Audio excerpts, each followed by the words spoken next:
even soon. All right, I have to go live right now, okay, about a case. So y'all are coming up 5:39.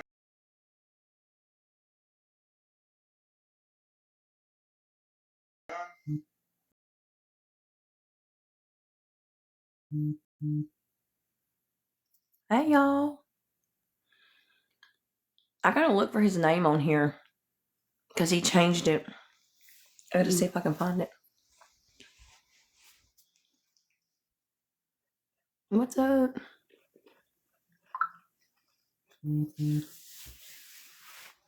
Lucas got me a yoo-hoo. Yoo-hoo. Yoo-hoo. What are we gonna eat for dinner? What'd Dad say? What'd he say he wanted? Go put a pizza in the oven. Will you go put a pizza in the oven? Lucas. Yeah. Turn the oven on. Like 400. What you said? Turn the oven on like 400 and put a pizza in it. I want to make a pizza. Why? Aren't you hungry? No. I got pizza. What? Hold on a minute.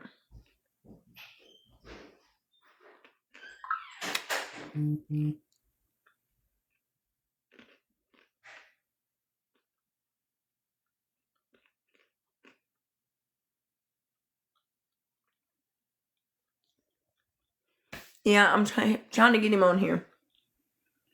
He's new to TikTok, I told y'all. Ooh, he's new. But he's going to get the hang of it. Because he's very smart with what he be doing. I've been learning some stuff from him.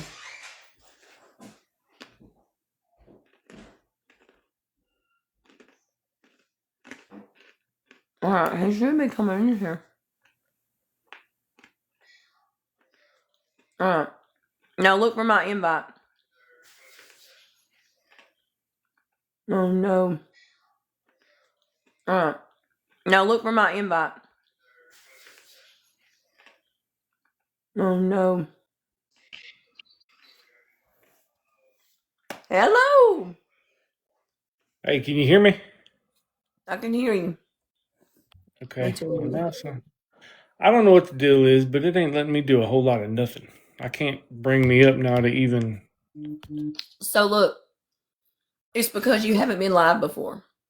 And I didn't think about it until I seen you live. And I was like, I seen nothing on the bottom. I was like, oh, damn it, he's never been live before. He's not going to be able to pull me up. But it's all right. You're going to have to just do you alive every now and then. That'll work. But my square is gray, so I can't see anything on my side. So hopefully, I'm coming through good on audio. Yes, you are. Okay, I don't cool. know if you can even turn your camera on or not. I can't. That's what I'm saying. I can't click on the box Yeah. to bring it up to do We the can camera. see your profile picture and hear you clearly. Okay, I can't even see my profile picture, so that'll work. Okay. Mine's just all grayed out. I don't know what the problem is. I apologize. It's okay. So, like I said, basically what I was doing was going through the timeline and trying to find what I could disprove and what I could prove to make sure that the more and more people that got behind this and got into this, I saw on multiple Facebooks, I saw on multiple TikToks, I saw a lot of social media, what I call grassroots. So if you hear me say grassroots investigation, that's what I'm talking about. It's just online research, doing the Facebook detecting, doing that stuff is a lot of people laugh at that, but I will tell you now the Facebook detect work, being a Facebook detective is actually a really good thing because you can find out so much about people from Facebook. Mm-hmm. So when I started seeing so many people come in and following Facebook and following TikToks and starting to get some momentum behind that, if we're out searching, which my wife and I, and Ray, I know you've gone out quite a bit. Nicole went out quite a bit. My wife and I have gone out. When we're out searching, it kind of helps to know what's fake and what's real and what are we chasing. So that's kind of what got me to a point. I found out that, there wasn't a whole lot of leads going on, and I started seeing that on Facebook. Leads were drying up. People were starting to repeat the same thing over and over, which is not bad. But when you're repeating rumors and you're repeating stuff that nobody has verified or can verify, that just really muddies the water of the investigation. So I kind of went to the very beginning and I started reaching out. I was trying to be kind of nice at the very beginning, and I wasn't trying to get a hold of people as much as I wanted to. I was just trying to, you know, be respectful of family, be respectful of people that know David, people that care about him and stuff. I just didn't want to step on people's toes or step in the way. So I finally got to a point though where I was like, I don't really care about that anymore. I'm just going to start reaching out to people. And if they talk to me, fantastic. If they choose not to, which there's several that have chosen not to talk to me at all, and I'm down with that. I get it. Um, I think if some dude off of Facebook was to send me a message and be like, "Hey, man, I know you're going through a hard time, but you want to talk to me about it," I would probably have a little bit of reaction to that. It's kind of crazy, but that's what I have is I have Facebook Messenger. Yeah. So what I'm going to do tonight is just kind of go over what I've been able to put down as far as a true and accurate timeline, and it's lengthy, so It is. I'm not gonna. Yeah, it's Wait, oh you printed it I out. did. I'm a paper typer So too. man, I am too, and here I'm sitting with an iPad in my lap. Like I'm usually a pen and paper kind of guy, but my investigators used to call me old school, but whatever. So the timeline that I had really started on December 1st, and I think that's where most everybody was starting. We were talking about an argument that was seen between, Hold on, just let I me guess I'll clarify say, something real Nate. quick. I want to clarify Yes. something real quick. So he is not interviewing Misty. There is another podcaster that's interviewing Misty, and I will watch it and screen record it. But I told y'all that I didn't know if he was going to do this after that interview or before it, and it's before it. So I'm glad. Let's go. All Yeah, I right. appreciate that. And I'm sorry, I'm new to the whole live thing, so I ain't even gonna lie to you. If you're asking me questions in these comments, I'm trying to follow, but I may not answer. So I apologize if I skip anybody. Um, so when I first started, we were talking about December 1st. There was an argument that was, witnessed between, um, I'm gonna say all the names because they've already been mentioned, but between David and Misty, there was a witness saying that they saw an argument. And that's kind of where I came into it. So when I started talking to everybody, I realized that this actually started way before December 1st. If you want to start at the beginning, I think I need to go to October. So in October, David has a van that he made into an RV, like a bus, like a go bus type van, and he made it into an RV. Um, and from what I've been told, he did a really good job on how he made this van, um, to where he could go on extended trips. It's just like having a little travel trailer or an RV that you drive. Either Hold way. on a second. I got to tell you Um, something. The interview got mhm. canceled. Oh, did it? Yeah. Huh. I wonder why she did that. I don't know. Let me see if I can Huh. confirm that. I'm going to see if I can confirm that real quick. I got a text message, but I want Yeah. to make sure. I want to see if it's posted. Yeah. I'd be I want to interested see to if it's posted. know if she's gonna do it or not.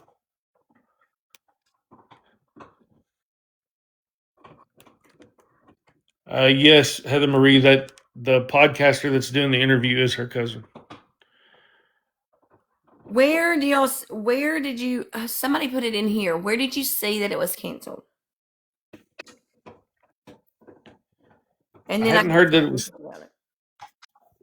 Yeah, I hadn't heard yet that it was canceled. I know she said she was gonna put it on Facebook, but then somebody said Okay, you would still have to 23 pay for hours it. ago, the podcaster says, I have been accused of being biased and putting his family through the mud. This is not true at all. I'm just letting Misty address all the misinformation and lies being told. And that was 23 hours ago. So Nothing else since then. So I'm still gonna be looking for it as of right now. Yeah, as far as I know, it's still Sunday night, right? Well, she didn't say when that I seen. She Okay. just said the weekend, and she would post a link. Okay. Yeah, I definitely want to get in there and watch that because I want to You have to be I a want to compare subscriber, notes. but you have to be a Yes, subscriber. Did you know that?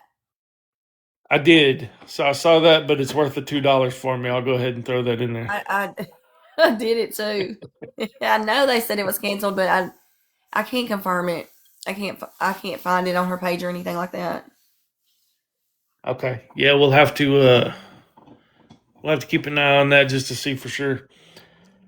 So on this RV deal, in October, David had got a hold of one of his brothers and told him that he was going to go on an extended trip in this RV and he'd be gone for a little while. So he had a Jeep that I think at one time was supposed to go to Kayla, is from what I understand. So he ended up dropping the Jeep off at the brother's house and telling him he didn't want anybody messing with the Jeep while he was gone. And then, from what the family is saying, about a week after that is when he actually left on that trip. So it would be towards around the 18th, 19th, 20th is when he dropped that Jeep off. So towards the end of October, that last week of October is when he finally left to go on this trip. Nobody knows where he went. Nobody knows um, if he went to one destination. Nobody knows if he had multiple stops, multiple destinations. I have not had the opportunity yet to get into that and try to investigate if I could find anything on where he went. That is on my list of to dos. But he was gone for a couple of weeks, and from what the family knows, is he came home just before Thanksgiving. So probably the first 2.5 weeks in November, he was gone. The first real thing that I have in November is right around Thanksgiving Day. Um, the family did say that he got back just before Thanksgiving. So, a couple different stories on Thanksgiving. Now, the family tells me, and I've seen the screenshots of text messages, and I've seen timestamps that they did invite him to Thanksgiving. He was invited to do two different family dinners, one at one of his sister's houses and one at his brother's house. He ended up one at one of his sister's houses, and he ended up texting his brother and told him that he'd be there, but he was going to be late. And that is an actual text message. And then he didn't show up. He never did come to dinner that night. When I talked to Misty, she told me that she cooked Thanksgiving dinner and her and David ate Thanksgiving dinner together. She said she did this because David was telling her that his family doesn't really care about him, that nobody was, really calling him or trying to get a hold of him or anything unless they needed something. So they spent Thanksgiving together. They ate dinner. They got outside. They started a fire out in the yard. I think they had a fire pit back there. Started a fire and sat around and talked about it. And she said that David was just kind of down about the family not having a whole lot to do with him, at the holiday. She said nobody called him. And she had talked about, the brothers, they would call him when they'd need something fixed, worked on or fixed or something of that nature. But they just didn't really call him just out of the blue.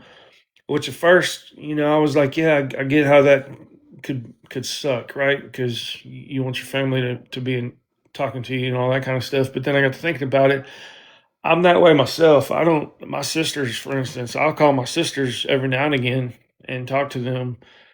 They call me every now and again and talk to me. But me and my brother will talk dang near weekly, if not, daily. We send each other text messages or whatever. So I could kind of understand that. Um, but that was prior to when I talked to Misty. That was before I had a chance to talk to the family. Can I add So something that I've Misty got, told me? yes, please. So Misty told me that while they were sitting around the fire talking about how his family didn't invite him to Thanksgiving and everything, that he was telling her that he was preparing to leave again because his dog was sick and he wanted to take her on a last adventure. And that's where she included that, where she believed that he might be at a cabin somewhere. So she told me that they talked about him leaving again too. Now, I don't know if that's just her throwing something in there or what, but she damn sure said that. She did not throw that in to me. She didn't mention anything about him, at least not at Thanksgiving, talking about leaving or taking the dog on another, Yeah, one well, when last we were run out or whatever. searching that day, she definitely told me that. Okay. So yeah, that's new for me because like I said, she didn't tell me that. But I was told that. So after Thanksgiving, I was told the last time anybody really talked to him from the family was November 30th, and he had Billy had actually talked to him on the phone in a verbal conversation, and that was about it. And that was on the 30th. Now, as of right now, November 30th is the last day that anybody in the family has heard from him. Anybody can say for a fact that he was, communicating or that he was reaching out to anybody.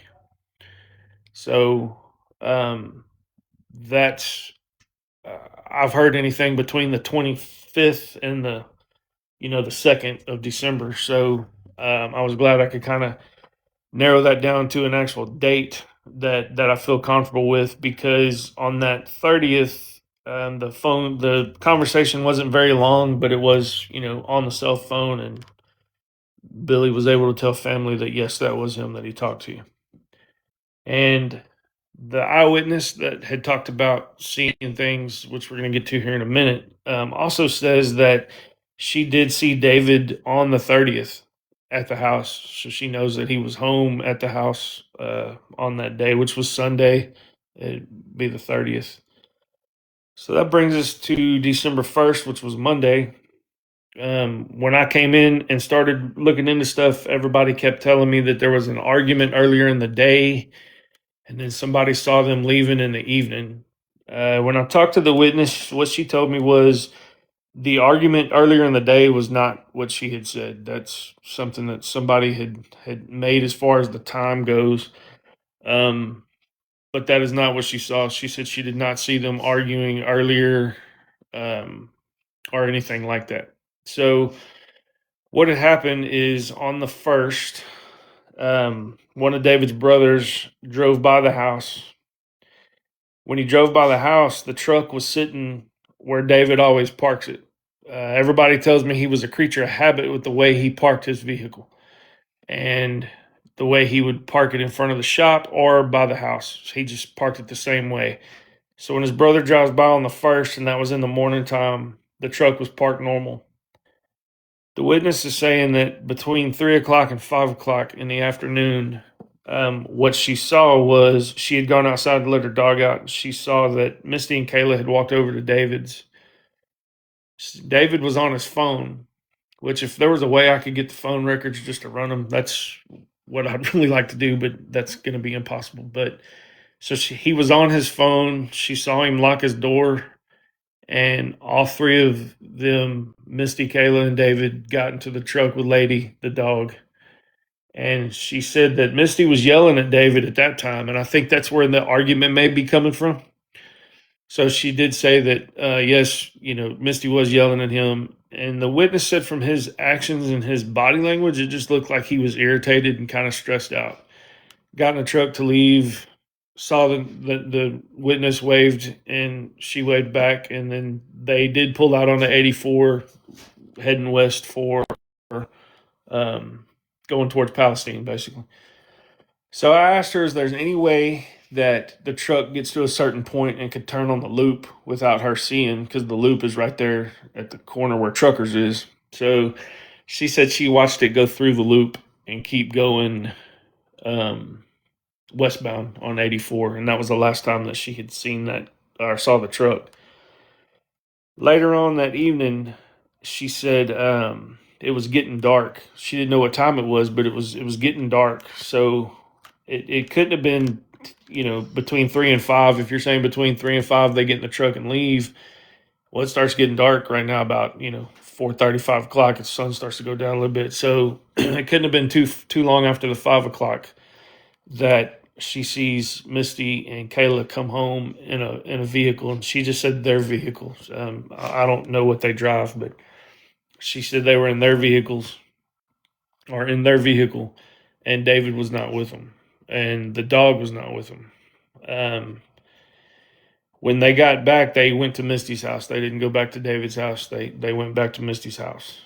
Um, Now, when I talked to Misty, she said, "Oh, that's bullshit. None of that happened." She said that we didn't get in a truck with him. We didn't leave. We didn't move. We didn't go anywhere. Um, she says she was not arguing with him, and she says they just never left the residence. That's not how that happened. Um, and she kind of left it at that. So on December 2nd, though, she told me that on December 2nd, and Ray, you might be able to clear this up a little bit because I know at the very beginning y'all had talked about it, but I wasn't paying attention like I should have been, I guess. But she said on December 2nd at midnight, which really would have been December 1st nighttime. So 12 a.m. December 2nd, David picked her up at the hospital. She said she'd gone to the hospital with her foot or leg or whatever. She said David picked her up at the hospital on the 2nd. That was the first time that I heard anybody say anything about that. So I don't know if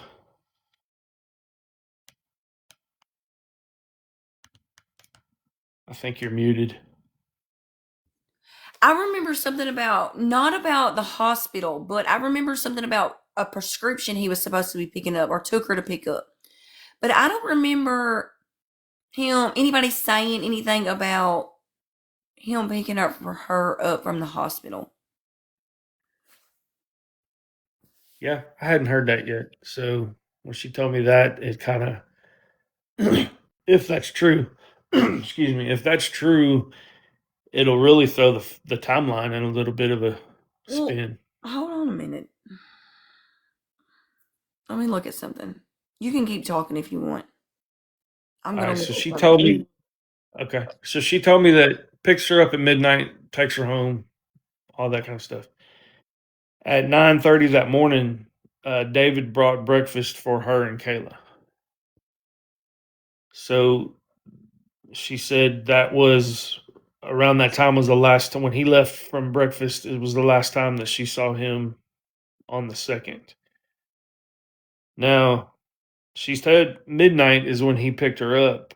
The witness is saying on the 2nd, between 1 a.m. and 3 a.m., she got up to let the dog out and and that's when she said she saw Misty, Kayla, and a younger black male that was tall. She said probably 6 feet tall, 6'1" maybe. She said he was anywhere between 19 and maybe 24 years old.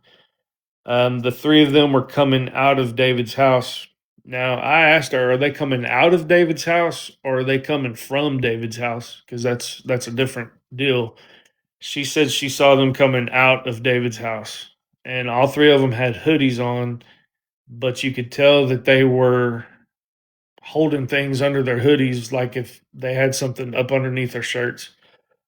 And they just kind of looked at her and they kept on walking over to Misty's house.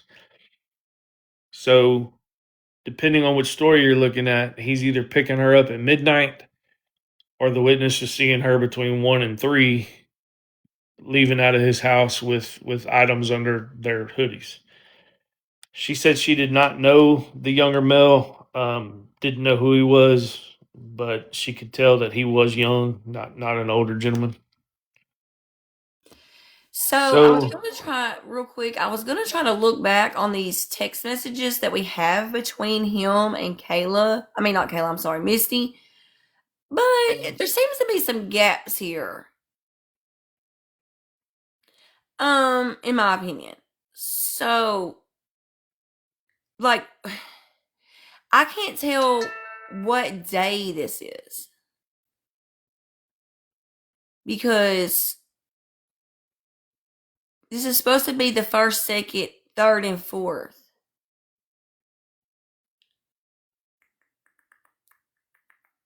Hmm.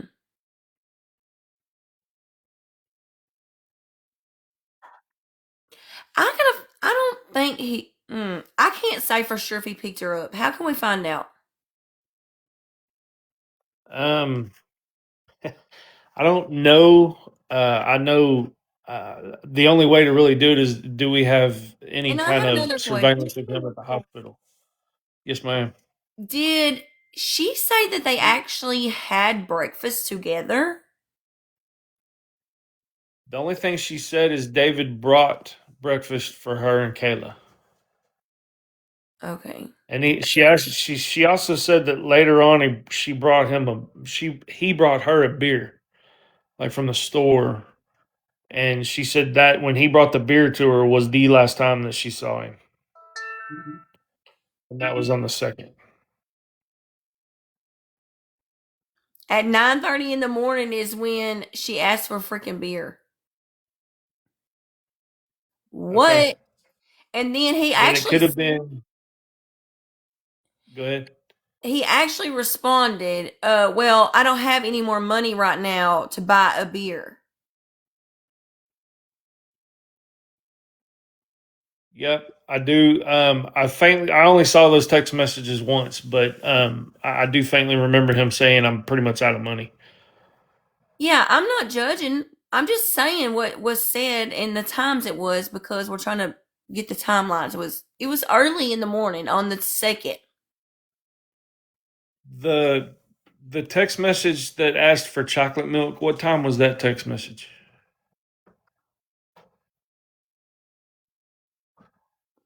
7:57 a.m. Okay. So so it sounds like at 9:30 when she's telling me that he went and brought them breakfast, that may have been earlier than that, and then he went to the store to get the beer. But she said he did bring her a beer, and that was the last time she Hold on a saw minute. him. Hold on a minute. Let me make sure this is the right time. Hold on a minute. This is weird. Oh, I know what it is. I think. What the fuck? Maybe it wasn't 9:30 because it was 7, okay, cuz he was at 9:52. He was asking about why I thought you wasn't going to let the guy say over again. Uh-huh. That was at 9:52 on the second. And Okay. then because see, I got the 9:39 from right here, so it must have been from the screenshot. Okay. Okay. Can I say something real quick? Yeah, yeah, absolutely. Sorry. I keep seeing messages slide up about Misty sleeping with the sheriff. Couple things I have an issue with this is, one, it wasn't the sheriff that everybody's claiming; it was the chief of police for Rusk. Two, I have found absolutely zero evidence of any affairs between Misty and anybody to do with Rusk, to do with Cherokee County, or anybody. It's all speculation at that, this point, that she had a relationship with anybody. I've heard at least six different officers' names between the city and the sheriff's office, the chief. I've heard detectives' names. I've heard all kinds of stuff. So I just want to put that out there, that the people that are saying this about her having this affair, nobody has any proof of that. And I don't know where it come from, but I do know that it caught on like wildfire and it went everywhere. I mean, everybody local that you talk to, they'll tell you, oh, she's sleeping with the chief, and there's no proof of that. So I just wanted to throw that out there real quick. Okay. So this neighbor, the witness, she said that morning on the second, she did see his truck in the driveway, and this was at 8 or 8:30 that morning. She saw it parked oddly though. She said it was just parked odd and she referred to David as a creature of habit a few times. But she said when she saw the car parked out there that morning, it was parked by like a group of trees. You could still see it from the highway, but it was parked in a position that he doesn't normally park. And the way it was parked, there's a trail that runs between the shop and the house. But the way it was parked, you wouldn't be able to see who's getting in and out of the driver's side. So it was kind of concealed that you couldn't see the driver. The truck itself wasn't concealed, but seeing who was driving was. So anybody could get in and out of there and go in and out of the house, and you wouldn't be able to see who it was. And that was eight to 8:30. So I kind of thought that was kind of interesting, just the way the truck is positioned. You could really have entry and exit without ever being seen or anybody being able to tell who you were, but still have access to the house and stuff. So that kind of caught her eye. Like I said, she said he's a creature of habit when she saw the truck parked there. Now, family has said the truck has been parked there before, but it's just real quick. Like he'll park there, run into the house, jump back in the truck, and be gone again. So it's not like he leaves the vehicle parked there. So that was kind of surprising to everybody because everybody knows him to be very habitual with the way he does with his truck and stuff. So later that night, that would be still on the 2nd. The neighbor does see Misty. She says she sees Misty and her cousin. She says her cousin's name. She says him by name, that he is parked at the shop. She is parked behind him. They turn their lights off and they go into the shop. She said that was about 10 p.m. on the 2nd. And the family kind of explained to me how this shop is laid out, like on the inside. So it sounds like this was going to be at the main bay door to get into the first part of that shop. So what was But doing up have you there heard at 1 that? o'clock at night? Yeah, have you heard any of that before? I heard that they was over there, yes, but I didn't. I heard it was a different person with them. Okay, so there might be here's the kicker too. The name that she gave me is a name that comes up that I can't put on anything, and that's why I'm kind of not saying the name right now because I don't want to throw somebody out there and have more wildfire going on that doesn't deserve it. So I can't prove any of that. So because I haven't talked to that person yet, so that's why I'm not saying his name. But his name has been mentioned. I just hadn't had a chance to talk to him yet. So on December 3rd, which would be Wednesday, and this what I'm fixing to say is totally allegedly. So I'm just going to say allegedly because I hadn't talked to these guys either yet. But on the 3rd, there was a poker game going on, and Misty called her cousin, who was in a different cousin who plays poker with this group. When she called the cousin, she asked him, "Who does David know that has a cabin and yard?" Because he's gone the Trinity fishing and yard, but he left his cell phone in her house. And she was trying to get a hold of him to get the cell phone back. So that was December 3rd. I have not been able to contact the guy yet to see the guy that would have been part of that conversation. I haven't been able to talk to him yet, so that's why I'm saying allegedly. But that was the first time that anybody had reached out about David was not in Rusk. He was somewhere else, and she was saying that he was in Yard. And she kept with that story, so you'll hear Yard again here in a minute. The Trinity is a river. Yes. Trinity River is a big river, and it covers several different counties in Texas. So it's a big river. What I find interesting about this is it's pretty much how do you say corroborates, whatever, with what she told me about him going out to this cabin allegedly, talking about going out there, and she did tell me. Yep, and when I talked to her, she told me that her gut is the way she put it is her gut says that he's alive, he's on the Trinity, and he's at this cabin because he was frustrated about things financially that he was having to do. And she said too when she talked to me, including taking care of me and Kayla. I mean, she said in that conversation, she said, he was supporting us and he was frustrated.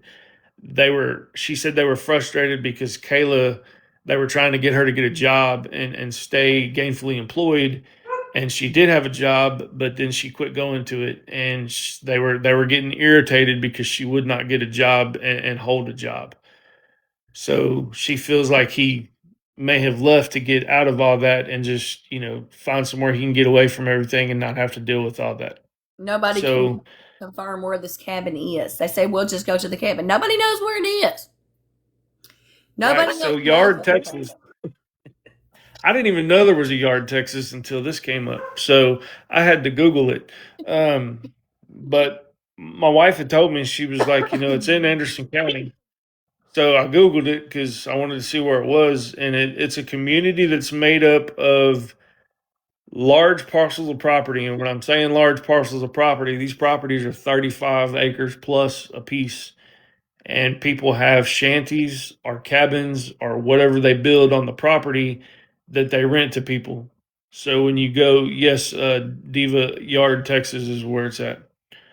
So when you go down there, you've got your cabin that you're staying in that's on the Trinity, but you've got so much land, in that property. You've got 30, 40, 50 acres per parcel.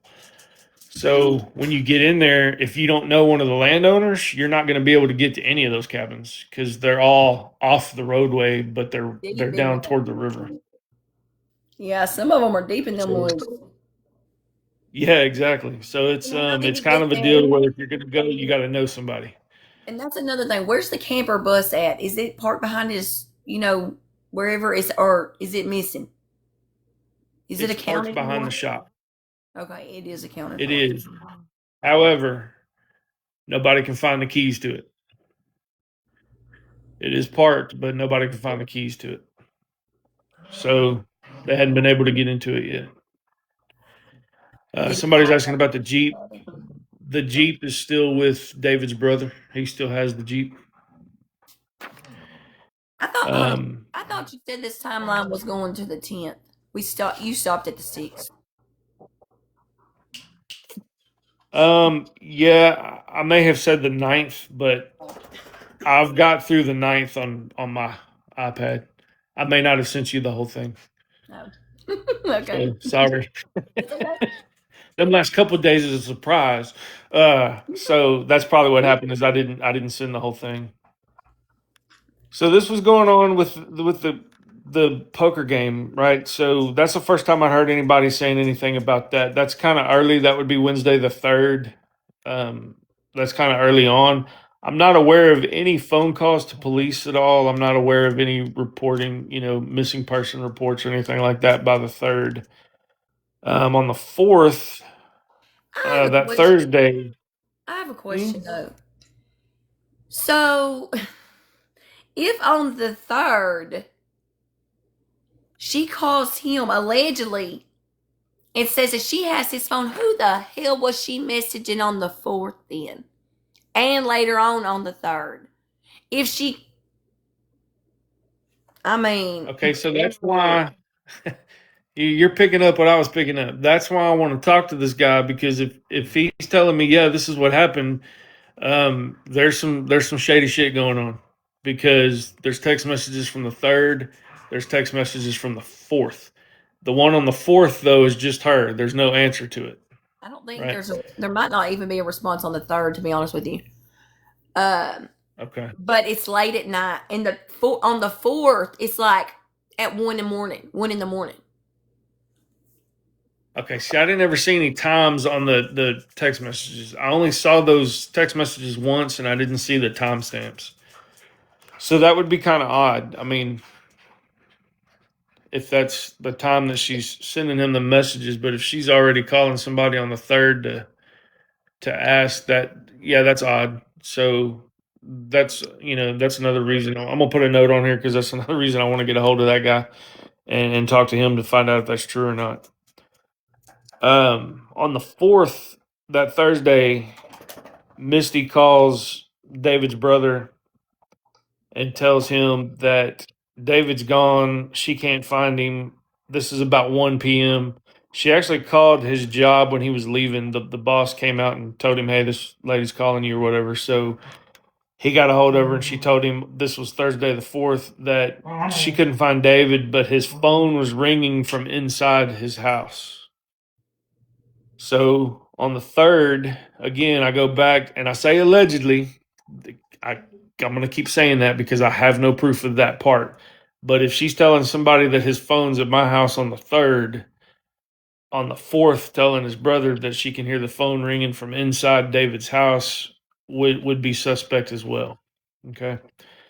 So, Real quick, I want to say something. So the second at 5:42 p.m., she sent a picture of her leg propped up.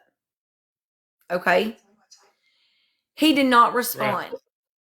On Wednesday, the 3rd at 9:02 a.m., she says good morning. He does not respond. The 4th, she messages again and there's no response. So Tuesday, the 2nd by 5:42, he didn't respond.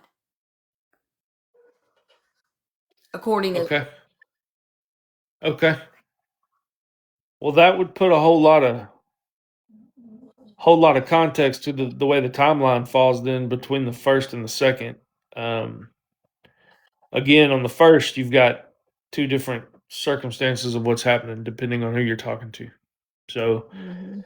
definitely, definitely something is askew there, and that's talking to Misty, you have one story. Talking to the neighbor, you have another story. So, um, and I'm not gonna get on here, and I'm not gonna tell people that eyewitness testimony is 150%. It's not. Eyewitnesses, depending on what's going on, can be very wrong. You can have five people look at the same thing, and you'll get five different stories about what happened. If you've got somebody, and we all know these people that I'm fixing to talk about, but if you got somebody in your life that sucks in an emergency, that ain't the dude you won't have to call 911 ever. Um, if something is happening, that apprehension of that person kicks up into high gear. Their nerves kick up into high gear, their anxiety kicks up into high gear, and you can't really go by what they're seeing because they've got so much going on. Physiologically, they could be thinking they're seeing something. And I'm gonna give you an example of that. We had I don't even know what word to use for it, but we had a pew pewing. Does that work? I was told I had to be PC, so I'm trying my best. But one of the victims in that talked about how every time a round went off, she felt the floor shaking where she was at. Well, where the rounds were going off and where she was is impossible. There's no way she would be able to feel that it was probably shaking. her nerves doing Now, that. yeah, now that is a 15-year-old girl who's in the middle of the seventh circle of hell at that time. Her emotions are high. Everything is high. Now, to her, I believe 110% that she is telling me, I felt this floor shaking. I believe she thinks that, and I believe she believes that. But it's physically impossible for that to happen. Well, guess what? I'm going to give another example. Remember when I told you that I was lied to about who I took to the restroom? Yes. Well, guess what? I did a little research, and the person who said, "Oh, that's so and so," she was mistaken. And I believe it was because of someone what you were talking about, because she was all hyped up, mad that they were there, and she mistakenly told me that that's who that was, and it was not. I did some research on it, by the way. Right. I I mean, mean, you have to, man. You have to I read research it. everything. It's not always accurate. It's really not. It's true. Right. So when I'm telling this timeline and I talk about the witness saw this or the witness saw that, there could be some things that were mistaken. It's not going to be 110%. Um, So I just want to put that out there because I know I don't want people to be like, oh, well, the witness saw it, so it must be gospel. Um, Now on what day was that on the 4th? So there is a Cherokee County deputy that told them on that Thursday that he saw David's truck exactly where it was found, and this was Thursday the 4th, which was Highway 84, where the Natchez runs underneath it at the Cherokee-Anderson County line, on the north side of the highway. Now, up until 2 days ago, I've been operating off the idea that this truck was found on the south side of the highway. So I was completely wrong with where the truck was found. I just realized 2 or 3 days ago that it was actually on the north side of the highway. So what happens is with Cherokee County, that bridge where the Natchez runs under is really the county line for Cherokee and Anderson. So what you'll have is you'll have the deputies from Cherokee coming up to the bridge. They'll use that spot right there to turn around because that's the end of their jurisdiction. So they'll turn around there at the river. And he did say that when he turned around that he did see that truck. Didn't think two things about it though, because everybody goes fishing there at the Trinity. So when you see a vehicle just sitting out there and there's nothing visibly that you can see wrong, it's just you chalk it up to somebody fishing. So, but he did say that he saw it on the 4th. It was also said that, so that was the 4th that the deputy saw it. So on the 5th, which was Friday, the brother goes over to David's house, checking about on the phone. So when he gets over to the house, Misty comes over there, and they do call Russ PD out. Now, when you make FOIA requests on open investigations, the chances of you getting any records are slim to none. I was able to get dispatch records for the 5th, and there is a deal on there that says some a male is calling about his missing brother, and it is David's address that call is for. So I can verify that Rusk was called that night. That was Friday the 5th. Rusk did go out there. Well, that's good to know. Yes, ma'am. So Rusk went out there, talked to him and the brother and the Misty. Nobody made entry into the house though, so they did note the truck was not at the house, but nobody went inside. The Russ PD kind of looked around and they didn't make entry. There was nothing there that really looked suspicious or whatever to make entry. Can't verify that anybody at that time heard the phone ringing inside the house or whatever.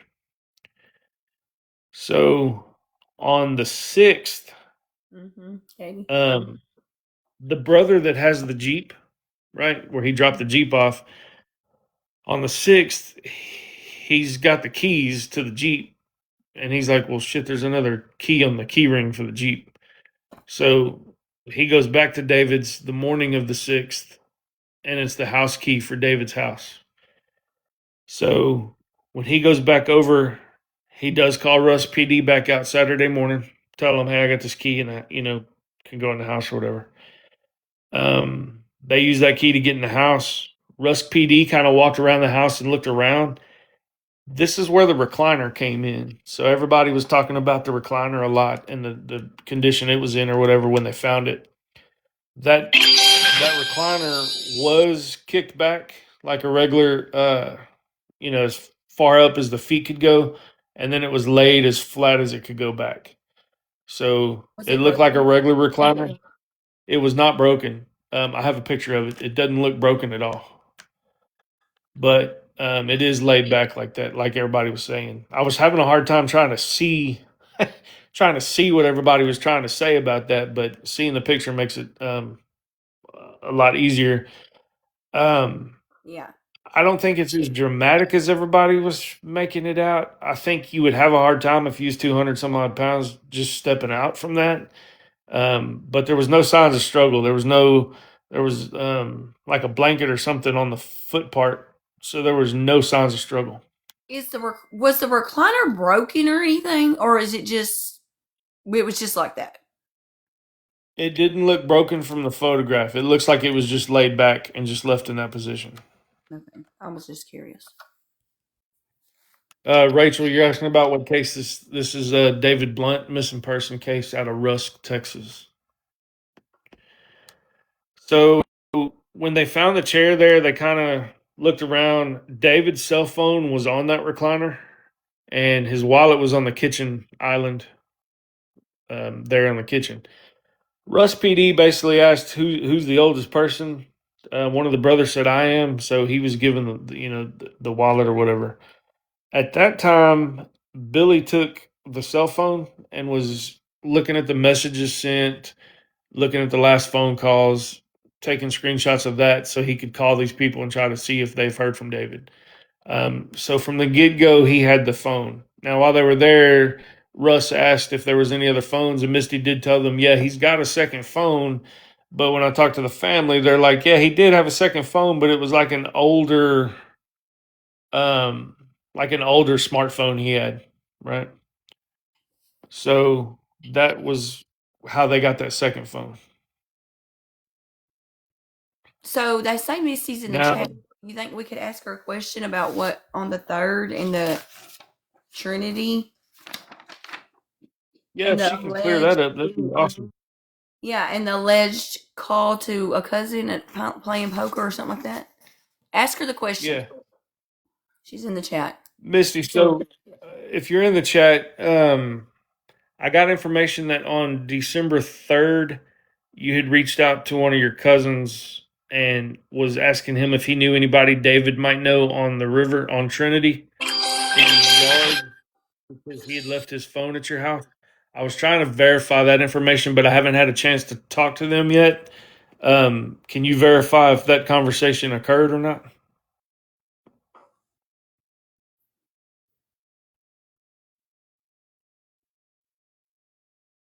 I can't find her on there to get her in a box, but I know she's in there because y'all are tagging her. Yeah. I didn't see when she came in, so I wasn't sure if Missy White Mason, is that her? That's her cousin. That's Missy's cousin.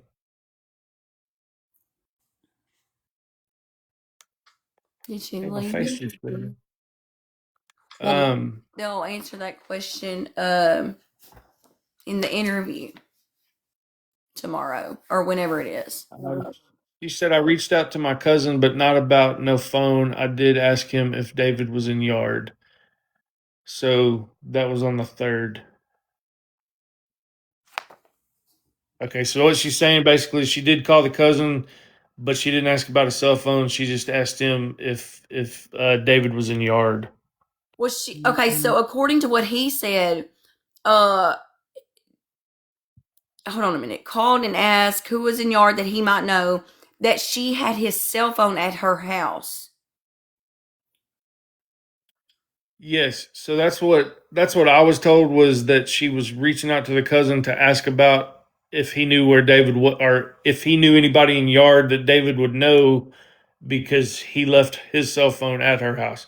But she's saying she did not ask about a phone. She's Okay. saying she just asked if he was in yard. Okay. So she says no. I need a pen. Where is my pen? So when Russ doesn't find any obvious signs of struggle, they don't find anything out of the ordinary. There's not a whole lot they can do at that point, just because there's really nothing that shows anything. But that's when Billy, like I said, Billy got the phone and everything and was able to try to start reaching out to people. You want to come up in a? Um, Do you want to come up in a box?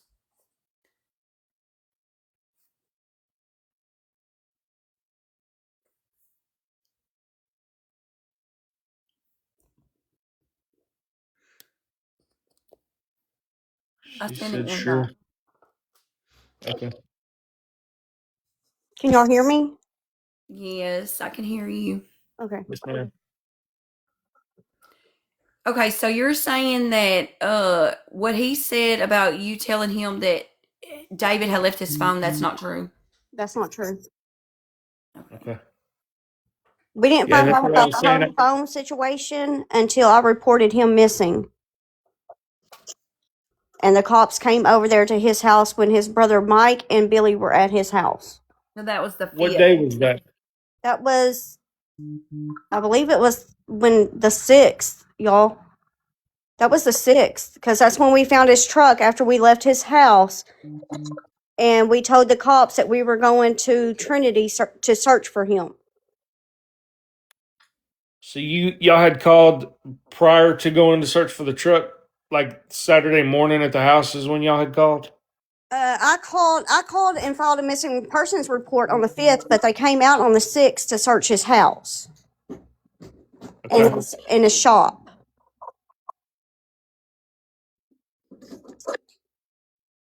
And that was that morning, right? Saturday morning. Yes, sir. Okay. Yeah, that kind of falls in line with what I didn't know you'd called on the 5th though. I was thinking it was the 6th, but yeah, so that's what the information I was able to verify was that they did come out Saturday morning, and that's when Rusk actually went inside and kind of walked around the house and took They a look found at one it. cell phone and they found his wallet. And I said, "Did you find the other cell phone?" And they said, "He had two cell phones." I said, "Yes, sir. He had two wallet." And I said, "Did you find the other two cell phones?" One was not activated. The other one was. And they One said was found.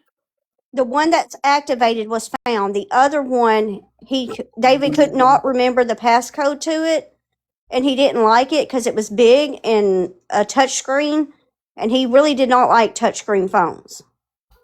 So my daughter went in there to his house and found the other phone. I said, "There's another phone in that house." Five, maybe. The whole thing is gone. So they did find the other phone then. The other phone was found. And the only thing missing out of his wallet was his driver's license. And that was Saturday morning, right? Yes, sir. Okay.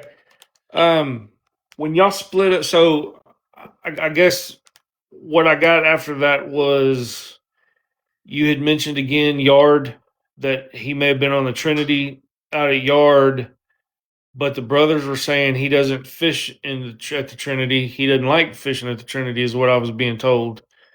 That they knew that he did fish at Lake Striker, so that's why they went the Lake Striker way. David fished at Lake Striker, but if he was out there at Lake Striker, he would have took his flat bottom boat.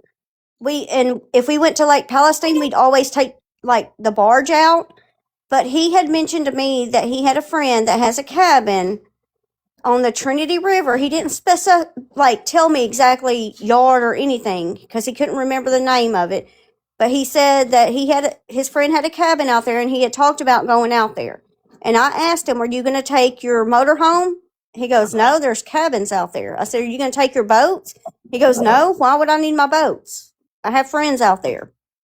That's all I know, is what the man told me. So this might not mean anything, but I noticed when I did a little search on David that he has 6 watercrafts registered to him. That's a lot. 6. Do you know I what know they he's got. I know he's got the pontoon. I know he has a flat bottom. He used to have some jet skis. He's got, if I remember right, he still has a boat at his house on 747. He also had what do they call that? A jet ski boat, like one of those, like racing boats. That's all I know. Okay. I was just wondering. I figured maybe some of them didn't run anymore. You know, anything's possible. I was just curious about that. The one that says, "Is it true that he gave Kayla the second kayak and she sold it?" No, he did not give Kayla the second kayak. He sold the kayak. When was that? I'm not for sure exactly when that was, but that's been like 2 or 3 years ago. I can't remember the exact date, Okay. but he sold the second kayak. Okay. Is that the blue one that everybody was talking about? It was, Kayla told me it was actually a green one just like his. Okay. Okay. So when was it when Billy and them left to go to Lake Striker? Was anybody with you when you went towards With Palestine? I me, guess. was Kayla's boyfriend, Kayla and and another one of her friends, and me and one of her friends were riding in the back of the truck, like the back seat of the truck. Kayla was driving, and we went across 84 Bridge, headed to Palestine to Trinity, and we just happened to look over, and somebody's like, "Hey, there's a red truck right there." So we pull into the roadside park and turn around and go down there, and sure enough, it was David's truck. But we had no idea at first that that was his truck. And as soon as I found it, or that we found it, I called Billy and Mike, and I also called the police department. Okay. Did that phone call, because right there you're at that county line, did that go to the sheriff's office or did it go to the city? It went to the sheriff's department, so two deputies show up, and also two. I want to say it was state troopers that showed up, or it might have been Okay. game warden. I really cannot remember. It was one of the two, but Russ PD did not come out. Okay. Did they come out at all? No, sir, they did not come out until I think it was either a day or two after when they started searching. That's when Russ PD came about. Okay. So when the truck was found and then it was released to Billy, was that Cherokee County that released it? It was released to Mike, not Billy. Mike drove the truck off. Yeah, I was told it was released. I'm sorry, go ahead. No, I was just wondering. So we were also told that the seat was way far back than what David would have. Is that true? Would have had it, or is that just because Mike drove it? That's not true. David always had his seat back. I mean, because he always let Lady ride in his lap. Okay. And if I can remember right, Mike and David are kind of the same height. I'm really not for sure though. Okay. I mean, But it was Cherokee County that released the truck, right? Yes, sir. They didn't do no fingerprints or nothing. I asked them that day. I said, "Can y'all get somebody out here to search?" And they said, "There's no sign of foul play." Okay, so I'm curious why Cherokee didn't call Rusk since Rusk was the initial agency. Cherokee did call Rusk, and Russ said, "Well, we don't have no signs of foul play or anything, so there's nothing we can do at this point in time. He's just a missing person." Do you know who they talked to? Was it one of their patrol sergeants? I'm really not for sure exactly who they talked to, sir. Okay. I do know that they contacted Russ. Cherokee Sheriff's Department has done everything that they should have done. They said their hands were tied and that there was nothing that they could legally do. They couldn't get a search party out there. There was no signs of foul play, so they released the truck. Okay. Yeah, if they contacted Rusk and Rusk told them that we don't really have anything at this time, they would release the truck because at that time they don't have any type of case at all. It's not a crime or nothing. I mean, it's just like you're saying they labeled it as missing persons, but that is normal protocol. They would do that. So when okay, so I'm sorry. I had Russ PD down as who had the truck. So Cherokee County responded. 2 troopers came out with them. There was nothing at the truck, so they released the truck back to family, right? Yes. Okay. So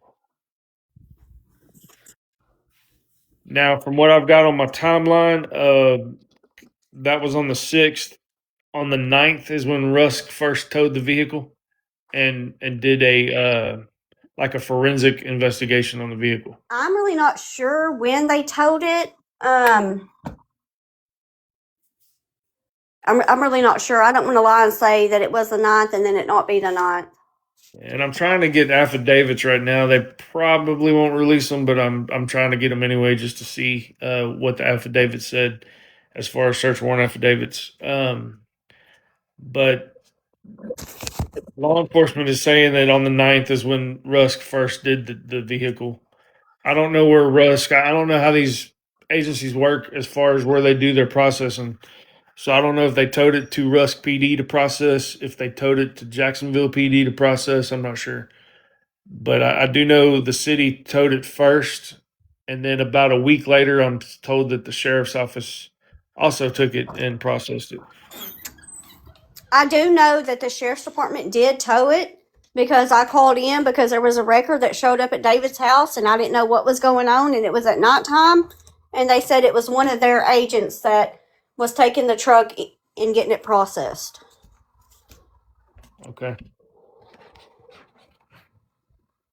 So we talked a little bit about this when you and I first talked, but Are you the one I talked to? The William. yes. Oh, okay. That's why I was confused. Yeah. No, that's me. Okay. Okay. So when we talked the first time and we were kind of going over things, we talked about um, kind of what transpired the night of the 6th with the four wheeler and all that kind of stuff. Um, can you kind of clear up that for us? I mean, there's a couple of things that I don't know that's confusing. Um, when did y'all get back to his place this night of the 6th? I don't remember the exact time. I do know that we had talked to his brother and asked his brother if Kayla could get the four wheeler and come down there and search. Since the police didn't want to do anything, and he said yes. And we also asked one of the Russ PDs if we could get it, and they said yes, but you got to bring it back. And so we were going to load up the four wheeler to go out there and search for David. Okay, so you said you asked Rusk PD. Did they finally respond out there to the truck or not? No, they never did. They just told us that we could go out there and search, but there was nothing that they could do about it.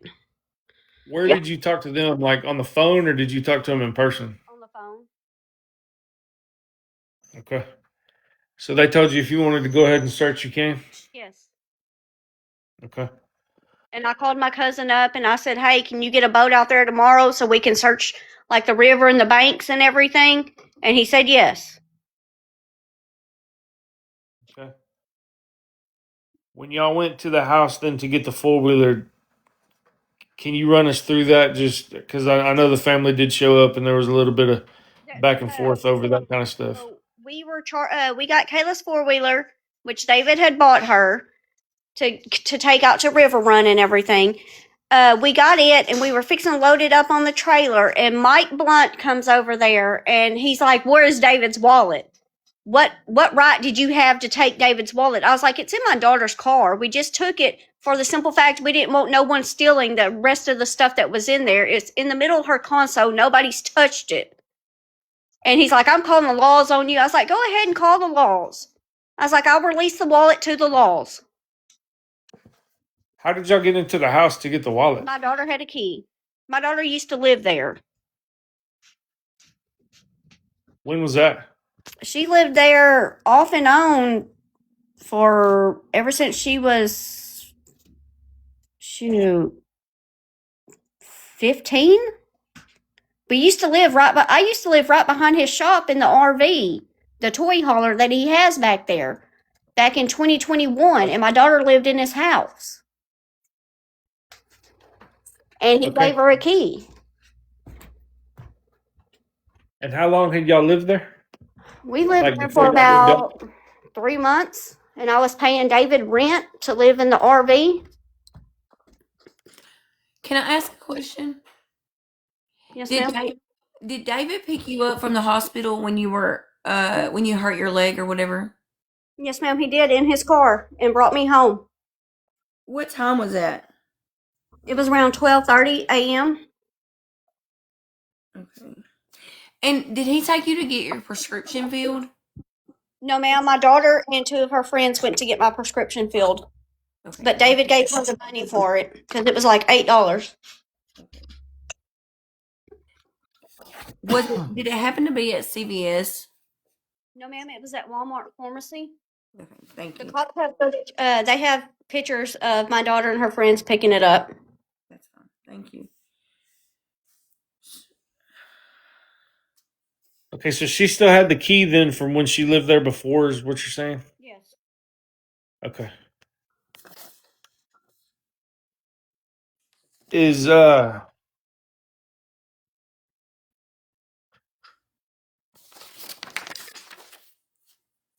Was Rusk PD there when y'all made entry for the wallet, or was they not there yet when y'all first went in? They were not there, and this is after Russ PD had already found the wallet and his brother found the wallet. After they left, I told Kayla, I was like, hey, go get his wallet, put it in your car, because he did leave money in there. He left his credit cards. The only thing missing was his driver's license, and I didn't want no one taking it. He did not, even though his brother is saying that they were close and everything like that, David was fed up with him always asking him for money and not ever helping him when he needed help. And Billy had already taken his phone and his checkbook and everything, so I was like, just go in there and get his wallet. We'll turn it over to the police when, if they need it. But when we returned it back, everything was still in the wallet. All the money, the credit cards, everything except for the driver's license, which I guess David took. I have a question. Can you understand why people are asking the question about going into the house though and taking the wallet? Yes, sir, I can. Okay. I when all this first started, I had a whole lot of questions about that. But the more I talked to everybody, family included, a lot of it was explained to where I could say, okay, I can now see where the officers, the decisions that were made, why they were made, and why each officer made that decision. I want to ask a question. When you guys went in to get the wallet, did you say that's when the PD was there or no? It was. No. Okay. So when the PD was there and they let you guys in, They let Kayla in. I never set foot inside the house except for the first. but you When were, David, but were you on the property? Not that you went in, but were you on the property? yes, I was on the property. Okay. Was there another guy with you? You don't have to tell me his name or anything like that. But was there another guy with you guys? No, ma'am, it was just me and Kayla. There was not another guy with us.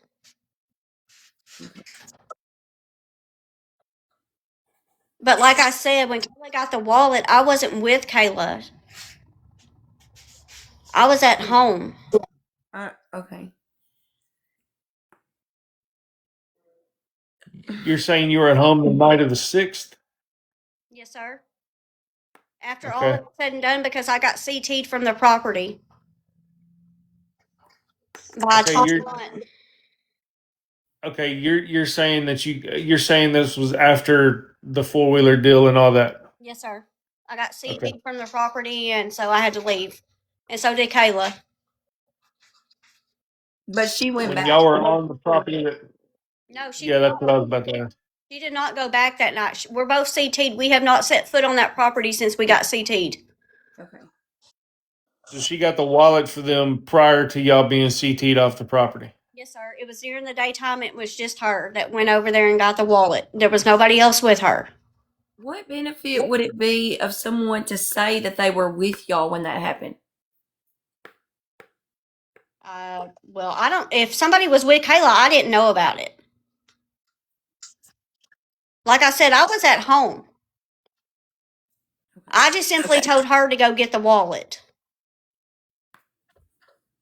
Is that when she climbed through the alleged doggy door that we never found? Oh, ma'am, she went through the door with her key. Okay.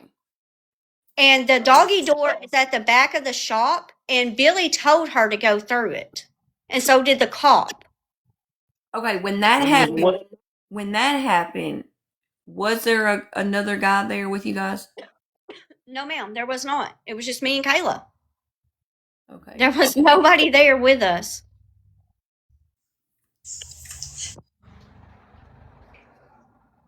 Because I had went and picked her up and everything and brought her back because she was the only one skinny enough to go through that doggy door. And Billy said, go ahead and go through the doggy door. When was that? When did she go through the doggy door? On the 6th? That morning or that night when y'all were there with the 4-wheeler? That morning and that night, because she had to go through the doggy door to unlatch the deal. But she was told by Russ PD and Billy that she could on both times. Okay.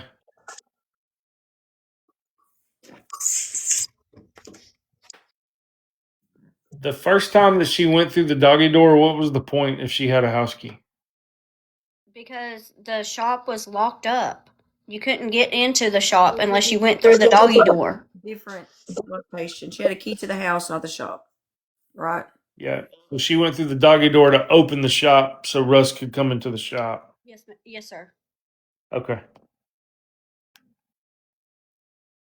And that was the morning of the 6th? Yes, sir. Okay. And then when she came back that night, she went through the doggy door again to open the shop? Yes, sir. And that was Russ PD telling her to go through the door? She also asked Billy at the river if she could go through and get the four-wheeler and bring it down there and search, because we wanted to do a search that night for David, because we found his truck and everything, and it was unlike him to leave his truck unlocked.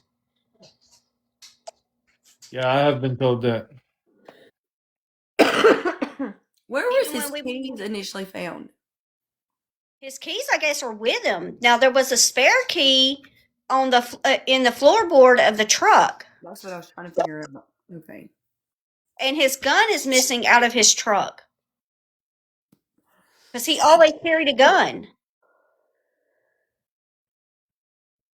I think we have to say pew pew. Yeah, pew pew. Um, I'm sorry, this is new to me, y'all. I know it's okay. It's Me too. not that serious, honestly. But I do have one question. So, and now this was a rumor, so if I can get it cleared up, I'd be happy. It said that he had some weapons, some pew pews that were missing. That he had some at his house, but they weren't there, and that then it was said that maybe they were sold in Nacogdoches. Do you know anything about that? No, ma'am, I do not. I'm sorry, y'all. My dogs are barking. No, ma'am, I do not. I do know that he had guns. I do not know where they're at. I even asked the officers, "Hey, are his guns at his house?" And they said, "What guns?" I said he had guns at his house.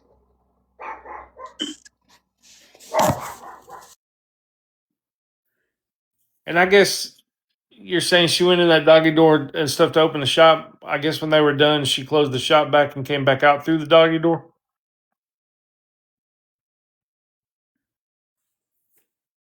Getting on them dogs.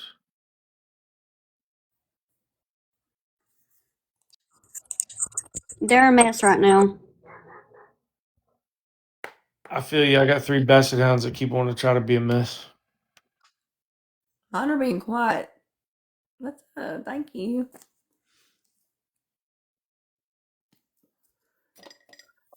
What was your what was the rest of your timeline that you had, Madness? So what I've got is that 6th. All of that was going on that night, right? And then once that kind of got handled, Chief Hagney basically told him, I've reached out to Texas Parks and Wildlife, which I do have the records showing that he did reach out. What I would call as an immediate response, but he did reach out to Texas Parks and Wildlife and request boats for the river, and the game wardens started to mobilize their stuff. They wouldn't have been able to get ready till the next day, so the search warrant, or the search warrant, that's dumb. The search was set up for Sunday morning, which was the 7th, and that was supposed to start at 8 o'clock. Here's what I found. Ooh. So what? Here's the deal with the search. So they have the search at the river there, at the Natchez. Family gets there first, and they see that there's a couple of guys from the sheriff's office and a couple of guys from TDCJ with their search dogs. And they're basically told, "I need y'all to stay up, on the road, close to the road. We're gonna run these dogs through here." And then once we run through that, we're going to go back through and kind of search on the places that the dogs might hit. That is absolute protocol. Like, I've done many searches with dogs, and them handlers will tell you everybody that's not needed here needs to get out of the area. We used to rope it off to where none of the officers would get back there or whatever, but that is to try to contain that search area for the dogs, right? So they all kind of went up to the road. they went down into the north side. I think that's a deer lease road, maybe, that runs on the north side of the river, from what I understand, and circles back around to 84 at some point. Uh, That Yeah, I ID think Fairchild. there is yeah, I think roads. that part. Yeah, exactly. And I think, Misty, I think that's right. I think it butts up to the back of ID Fairchild. So when the dogs went in there, everybody else stayed up at the road. Chief Hagney started getting everybody together. That was a little bit after 8 o'clock Sunday morning.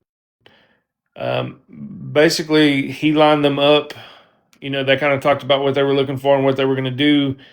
And it sounds from what the family's describing to me is he lined them up in a line search. They said they're about 10 feet apart, shoulder to shoulder, just made a line. And they were going to walk north off the highway through that area. And that's what they did. And they ended up, when you get so far up that road, that river bends to the right and starts to curve around to the right. So when it does, it pushes the search party all the way together. So at some point, it basically bottlenecks the search party. There was a little bit of contention between the deputies with the dogs and the TDCJ guys, because the search party came in before they were done running them dogs. So they wasn't too happy about that. And there was, some, words about, y'all need to back off or back away from the dogs and let them do their thing. So, um, as far as I know, the search party themselves only did that north side. I don't think the whole search party did the south side of that, at the Natchez. That was Sunday. So, um, some people searched way far deep as far as they could walk up that little road. Some people didn't search as deep. Some people went midway. So you had different people in different areas, searching that. I guess Sir, to the is there any more questions that you need to ask me? Because I don't know anything about the search or anything. Because, like I said, I got CT'd, so I stayed away from the whole thing until me, Nicole, and all of us went out searching. I have a um question. Yes, ma'am. I don't know how I can say it without saying a name. I'm gonna try not to say a name.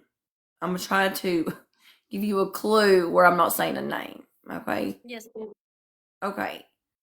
So my question is, what is your relationship, if there is any, to a certain person who works for the truck stop, the motel? Do you know who I'm talking about? He used to be with one of my good friends, Michelle Acker. He's her baby daddy, but we're just friends.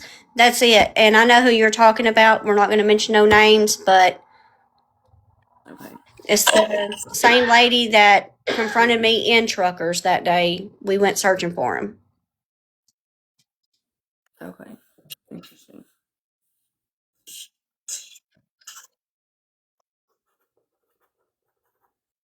I don't think I have any questions left on that. I think you answered what I had.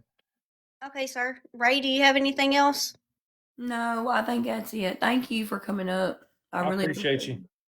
You're welcome. And thank y'all for the time. Alrighty. Bye.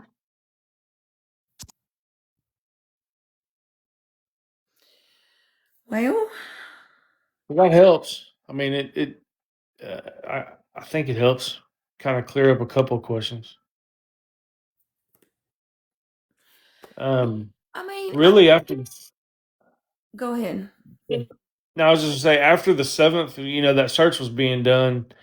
Nothing really happened after that until Tuesday. Tuesday was the first time, which was the ninth, and that's kind of where the timeline stops. That's the first day that somebody spoke to this witness. So that's kind of how she got identified. And then once they realized that she'd saw something, that's when they got the police involved with her. And that's pretty much where the time that initial timeline, kind of stops at that point. And that's when, like I said, the ninth is when the search warrant for the truck was supposed to have been written, and it was towed. Also on the ninth, Russ PD had search warrants for the house and the shop. And then Approximately a week later, the sheriff's office towed the truck and they processed the truck. And then, Hold on, a week after the night? yes. So it's around about the 16th or 17th. Daggone. I don't know the exact date. They also did new search warrants for the house and the shop. So what I don't understand, and So I say basically, this. okay, so real quick, are they doing two individual investigations? Okay, so that's what it sounds like, doesn't it? Right? Because Yeah. they're both running the same search warrants. Yeah, why are they doing that? I have no idea. So I had contacted Rusk PD. I've tried to contact the sheriff's office. Nobody from the sheriff's office will talk to me, which is cool. I mean, I get it. It's an open investigation. They're not going to want to, talk to some dude on a Facebook Messenger. But I did talk to Rusk PD. I did get a chance to, kind of talk to them. They are saying to me that the sheriff's office is assisting Rusk PD. Rusk PD is still the initial or the initial agency. They are still running the investigation. The sheriff's office and they also said the Rangers are assisting them with the investigation. The Rangers will most likely right now, unless they're actively interviewing people now, the Rangers will most likely be using resources like state resources. Same way you get the FBI involved in these investigations, you do it so you can use their resources, their labs, things like that. But I have a question. Mhm. Why is it because, or is the PD the one running it because his house is in the city limits? Yes. So the missing person report would originate with Rusk PD because that's where he's at. That's where his residence is. Okay. So So they it took has the nothing to original do with report. where the truck was found. No, Okay. because the missing person report would originated with Rusk, and they took that original case number. I still don't know what the sheriff's office case number is. I don't even know what the number is, but Rusk pulled that initial case. Now, normally the sheriff's office would pull an agency assist number, a case number for an agency assist. They would do whatever they were doing. Now, from what I understand, is the sheriff's office has more criminalistic type resources as far as forensic investigation goes. They have more tools, they can use or whatever. I think that is kind of what their role started off. But from what I'm understanding, they have two detectives that's also working this as far as interviews and stuff goes. Now, I thought they were working two separate investigations, which made zero sense to me. I couldn't understand why they were doing that. But Russ PD says they are not. They are working one investigation where the sheriff's office and the Rangers are assisting the PD. In which case, there was a big hoo ha a couple weeks ago about Rusk PD not sharing information with the sheriff's office and having a back and forth with that. Well, Rusk PD really shouldn't be sharing a whole lot with the sheriff's office. It should be the other way around. The sheriff's office should be sharing all of their evidence with Rusk PD because it's their case, if that makes sense. So anything that the sheriff's office comes up with, evidence, processing, any physical evidence that they pick up, interviews, all of that should be turned over to Rusk PD. So are they doing individual interviews too? Like is each are they sharing the interviews? Are they doing their own interviews, you know? That I don't know for a fact if they're re-interviewing everybody between the two agencies. I do know that I asked Russ PD about somebody that I want to talk to really, really, really, really, really bad, and I was told he is on the list to be talked to, and the sheriff's office is handling that interview. Now, because of that, I'm not reaching out to this guy yet because I don't want to taint something he might say to an investigator in an, interrogation or in an interrogation room. Um, I don't want to put thoughts in his mind or make him not say something that he would have said. You know what I'm saying? So I Mm-hmm. have not reached out to that individual. I do have him on my list, and I'm gonna wait and see if law enforcement talks to him. I reached out today and talked to somebody, and they said law enforcement hadn't made contact with him, which their information I was running down. I could understand probably why no law enforcement talked to him, but that's the beauty about what we're trying to do on our side. So. Mm-hmm. But I was able to clear up some things that I was running. Some of the leads that I was looking at, I was able to clear that up talking to that guy today. So, That's um, good. but as far as I know, they're Russ tells me they're working together. Man, that's all I can go off of. They're telling me that they are working together. That they are Well, that's communicating good. between Rusk and the sheriff's office. Because that was a big deal in the beginning. Everybody seemed to think that they were against each other and, some shady shit Right. was going on with them. And so it's good to know that they are working together. And I was told too and it may have been when the sheriff's office called about the truck and talked to Rusk on the phone. They contacted their detective at Rusk, and he told he's the detective tells the patrol guys this is what we need to do with the truck, and it was overridden. They made a decision that they didn't need the truck, and that's most likely why the sheriff's office went ahead and released it. I can't understand why would they Um, would think they didn't need it. I mean, well, I don't couple know. things. Prob- If probably here's he just. I mean, he's grown. First of all, and it only been a couple of days. He could have just went on a trip. They have to look at that, and I know yeah. that. And if we're looking for a 57-year-old man who's missing, and we're looking for a 4-year-old who's missing, There's a the difference. the response to that is totally different. Mm-hmm. The mindset, the response, what you look for in people early on, what they're saying, all of the information is different because it's two different circumstances. Um, as an adult, like you just said, I can choose to walk away tomorrow if I wanted to and go somewhere where nobody knows where I'm at. I could stay there for months. Mm-hmm. That's my choice. But when you have a 4-year-old, 5-year-old, 16-year-old that goes missing, that's not always the case. So their cases get a little bit more serious right away, if that makes sense. You look at it differently. And And the comments are saying, "Well, he wouldn't do that." Well, that's why they have to investigate. And once they realize, hey, his wallet's still here, his phone's still here, and now his truck turned up. Well, of course, then they start saying, "Okay, well, maybe he didn't just walk off, or maybe he didn't just go on a right trip or whatever." now, I have several theories that I'm looking at, and him leaving on his own accord, I can't totally dismiss that just because there's no evidence. So it's not that I can just be like, oh yeah, he didn't do that. I mean, Mm-hmm. I know people that I would say that person would never do that, and then they turn around and do it, and then I'm like, holy cow, and it's surprising every time.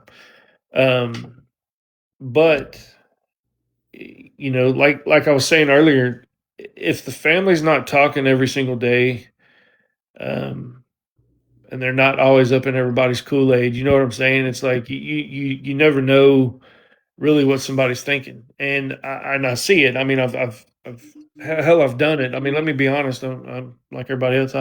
I've done stuff that people are like, "There's no way that dude would ever do that," and then I go do it. So I think you see that in people's character, and I think that's just a human trait.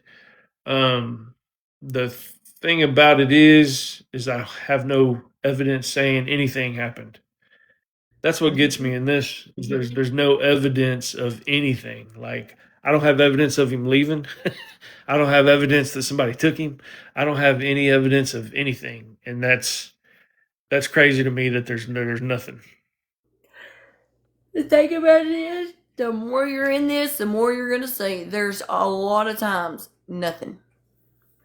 Right. Yep. And a lot of investigations can go months before something drops. Mm-hmm. And Or it takes somebody that one moves. clue, and that's why I keep trying to keep it, keep it out in the open, man. I talk to people about it, and I post about it, and and do my own kind of searches and stuff just to talk to some locals here and there. But it's just a way of reminding people, my Facebook posts, most of them I start off with day 29, day 35, whatever, but it's just a way to keep in everybody's minds of how many days it's been now that he's been missing. Um, so, Just for the lack record, of evidence. I don't think David just left. I don't. I don't think that. Because his family's in the chat saying he would never do that. I don't believe Right. that. And if he did, I feel like by this point, we would have heard something. Somebody would have heard something. You know what I mean? Yeah, absolutely. Absolutely. And that's, it's a theory that can't be disproven right now because there's no physical evidence. So I have to keep it on the board. The I don't know if it's a good thing. I don't want to say it's good, but the good thing about it is I don't personally know David Blunt. So I can theorize these things without being attached to a certain feeling, right? So the fact that I can't prove that he didn't walk away, I have to keep that as an open theory. I can't just say that he didn't. So that's when I talk about that theory, that's what I mean is I just can't close that out. Yeah. Is it my main theory? By far, no, it is not my main theory. I don't. I myself don't believe that. I don't think he. I don't think he did that. So the family members that have talked to me and talked to us are man, I can't tell you how much I appreciate it because they do have a lot of information, and sometimes they'll say things and they don't even realize that it's information that I'm asking for until I'm like, oh well, that clears this up for me. So Real I'm quick, very appreciative. can you scroll through the comments, scroll back in the comments, and there's a comment that keeps coming in from multiple people. And it's referring to an accusation. Is there any way we could clear that up? Or Talking what? about the essay. What's up, essay? So yes, I can kind of clear that up. So there was an allegation made. Um, man, I don't know. So there's an allegation made that there was an essay involved, and I guess I'll just say it. And if I'm wrong, I apologize. But I don't know. It's out there apparently. So there's an accusation that David committed an essay against Kayla, and that was something that was mentioned to the police department. I had read early on, I had read one blurb about that in a news story, and I knew that I had seen it. I wasn't making it up, but I could not remember where I had seen it. And I was talking with my wife one day, and she was like, you're the only person saying that. I don't, she's like, I don't know where you got that from, but you're the only one that I've heard say that you saw it in the news. I said, I saw it somewhere. And I was finally able to find that news blurb. And it was December 12th is when that news story come out. And it just was a one line deal that said there was an investigation with David and that he was supposed to talk to the police. Yeah. But the news thing didn't actually say what.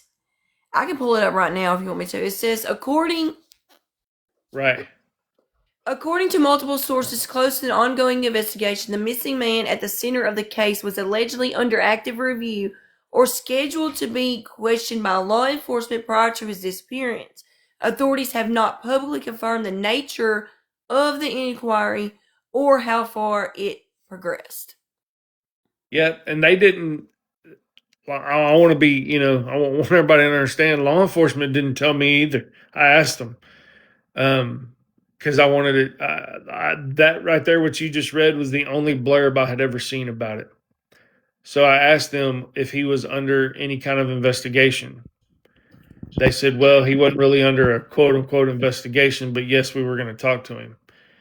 And I said, about what? And he said that they needed some questions clarified, basically, and some things cleared up.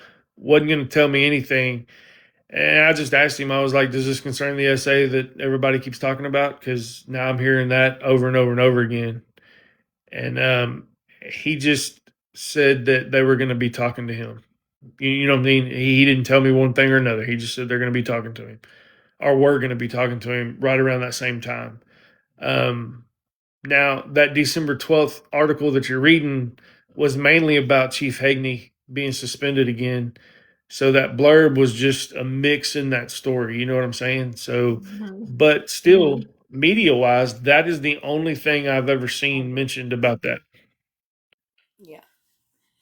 So that's something else I have to think about too. As a mother, if I was going to accuse somebody of that, I'm not going to have my kid still, and I'm not going to be around them still. That's just me though. That's just me. I don't know. Right. Yeah, no, I understand that. And, you know, without the simple fact of it is, I mean, we can clarify everything we can clarify. But at the end of the day, I'm not party to that, so I don't know the details of that. I'll never know really, you know, the in and out of it. I'm with you. If it's my kid, I got a problem with that. I don't think we're gonna be. I sure as hell ain't Yeah. cooking Thanksgiving for you. Shit. Yeah. Cooking dinner and building bonfires and Yeah. shit. I'm sorry, but no. But, people are different. And, yeah, and you know, I was told that, you know, I mean, we've heard it before too that, you know, she was basically said that, you know, was David's daughter or whatever, and then family members are like, you know, you're not his daughter or whatever. I don't know what the real true relationship with all them were. I don't know if people in the public will ever know that. You know, we just know what we hear. Kayla But hasn't said anything. She doesn't say a word. I don't yeah, know if she just doesn't want to, or she's scared to, or she being advised not to. Which, I mean, she has the right to all of it, I guess. she does, and you know, there's a couple of people that are involved in the close circle of things that I haven't been able to talk to. Kayla's one of them. Hadn't been able to reach her. Um, Her boyfriend, I reached out to him today and sent him a message, but I haven't heard back from him. I'd like to talk to him just to see what his take on it is. You know, I'll interview anybody who'll sit down and talk to me. I don't I did mind, talk but to him. yeah, I I know did. y'all had a chance to talk to him. So, what's your take on that after talking to him straight, you to him? What's your take on that deal? I mean, I don't know to believe him or not to believe him because I just got a whole mixed story just now talking with Misty, Right. you know, because the words out his mouth was he was there when they went through the doggy door and all of that. And not only that, but he was on the phone with somebody else telling them what they were doing. Also talked to that person. And he Right. told me he was on the phone with that boy while they were doing that. So And that was on the 5th, that night, the Friday night. I don't know what day. Well, I don't know exactly what day that was Uh, that all that was taking place, but it was the day that it must have been the 6th when she climbed through the doggy door because that was the well, day he was that I happened. think she I think she crawled through the doggy door. From what she was saying, she crawled through the doggy door on the 5th and the 6th. The night of the 5th, Russ PD had her go in to open the Oh shop. yeah, and in the morning of the 6th. Right. Okay. And then the night of the 6th, she had the house key or she had So the house key to go get the wallet.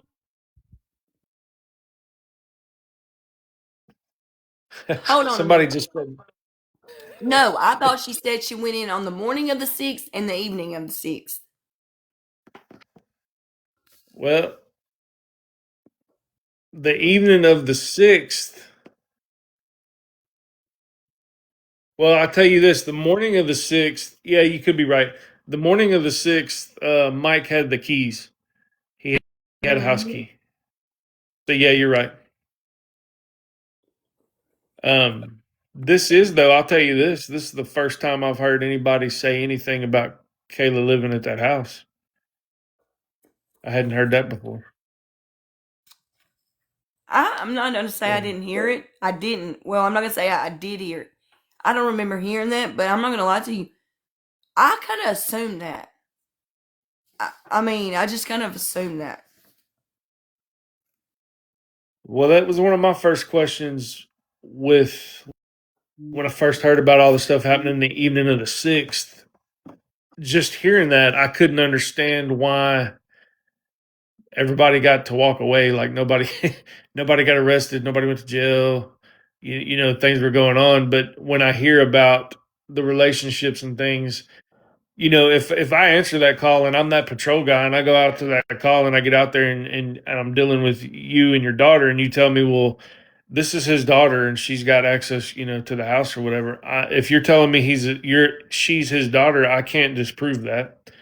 So if you tell me certain things that sound like, yeah, you should have permission to that, I could totally see the officer saying, oh, okay. And I can also see where Friday night, Rusk PD let them go in the house. I mean, Misty was there and they let her, you know. So Rusk PD would have to ask themselves on Saturday, is she still under the impression that she still has permission by us to go into the residence because we let her go in last night? So she may still be thinking that, well, the PD let me in, so I guess I still have, you know, if that's the case, then I got to give her the benefit of the doubt because I didn't tell her you can't go in here tomorrow. You know what I'm saying? Because I already gave her permission once. So when I got to kind of seeing how all that worked, then yeah, I could kind of see why nobody went to jail that night because it was kind of a jumble. You know what we should ask her about? The whenever when she was allegedly supposed to be there at like 10 o'clock at night at the shop. Oh yeah, with her cousin. Yeah, we forgot Yep, about that. I didn't think about it. I was also trying to ask her, but I don't think I ever got it out. But I was trying to ask her if that spare key under his mat in the truck was a normal thing because everybody talks about how he was real private about his stuff and he always had his truck locked. Well, I don't know if I'm gonna throw a spare key to my truck underneath my mat. I don't know if that's separate or you know, or if that's normal for him or what that is. But nobody could answer that for me when I was asking. To me, that's strange. I mean, I didn't know. I don't know anybody that does something like that. But you know, Yeah, I mean, some did you people. happen to catch that name that she dropped? Which one? It was only one. The girl's name? Yeah, Is there relation?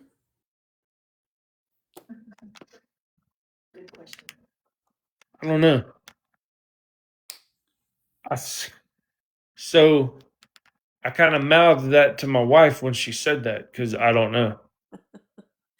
She's still in the chat. But Okay, what is she still in the chat, Misty? What's up with um? This is just one that I missed. Sorry. If you want to ask her, you can about the 10 o'clock at night situation, the shop. you said she's still in the chat. That's what they said. Okay. Misty, if you're still in the chat, we were talking earlier. I think maybe before you got in the chat that witness is saying that she saw you and your cousin at David's shop, and y'all were inside the shop, like going in and out of the shop. Just want to know if you could kind of clear that up, or let us know if y'all were there. That would have been the night of the fourth. Fourth. No, the second. The night of the second. It's the second. Yeah, you're right. The night of the second. 10 o'clock that night. Yeah. So it was the night of the second. I was being told about 10 o'clock or so. So it was late, later in the evening. Just wondering if y'all were there for any reason or if you could clear that up for us. I don't know if she's in here or not, but we'll just have to come back to it. Maybe she'll come back in. Yeah. She responded So, she wasn't there. Oh, okay. okay. Okay. And I'd imagine, I've never stood on that highway at night, but I'd imagine it's fairly darker over in those areas. Where David's house is, Yeah. Is there any street lights there? I would think it's kind of lit up a little bit. Not a Is lot, it? but I would think a little because that store's right there. I mean, I don't think it's Yeah. completely dark. Does he have? I can't remember. Does he have a big light on the front of his shop, like a motion controlled or anything? Do you know? I'm not sure. I know there's cameras. It seems like there might have been a lot, but I don't know if it was like motion detection or not. Yeah, I can't think right offhand if I ever saw a light, but just driving by, there's 30,000 things I'm trying to look at. Mm-hmm. Um, but going back through this timeline, it kind of gets you kind of situated and being able to talk to people who are saying that this is what happened instead of talking to my cousin's third aunt said that this happened. It I makes know it a little easier. that was driving me nuts. Yeah, me too. It was getting hard to follow. Uh, Getting hard to follow. So now we're at a point to where, I don't know what all leads. Obviously, we don't know what all leads law enforcement is looking into and what they're following. Um, for the first time in a long time, I don't have to go into an investigation with a certain rule book. I can kind of look at everything, and it's a little bit liberating, to be honest with you, that I don't have to follow a regiment of how I do an investigation. So um, I've I run know down a lot what. of leads. Here's a question I have What for you, Misty. Here's a question I have for Misty. So, I believe that you told Madness that David brought you a beer. But in the messages, he said he didn't have any money for beer. I don't know if you're in here, but that's a question I have. Did he bring you a beer or did he not have money for beer? Or did he just say that? I don't know. Just yeah, no, that's a good question.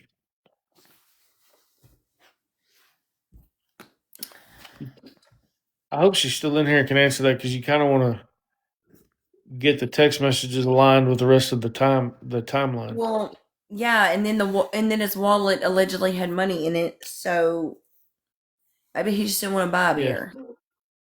right. That could have been it. Yep. You are right. He allegedly his money did have, or his wallet did have money in it. For a firm fact, my wallet does not. So, but that I've heard that from a couple different people. Because the question was raised about as far as her going in the house and taking the wallet. Even if she has permission to go into the house, that's still theft. But that wallet would be like Class C theft. But the money inside the wallet, if there's cash in it, could make that a higher theft or whatever. So I've had a couple people talk to me about money being in the wallet. So, Amanda, I real feel you. quick, was your Misty? If you're in the chat right now, so you said that you were not there at 10 o'clock that night, but was your cousin there that night? Because in the comments, I got a screenshot of it. In the comments, you said I was not there at 10 that night with my cousin, but was he there?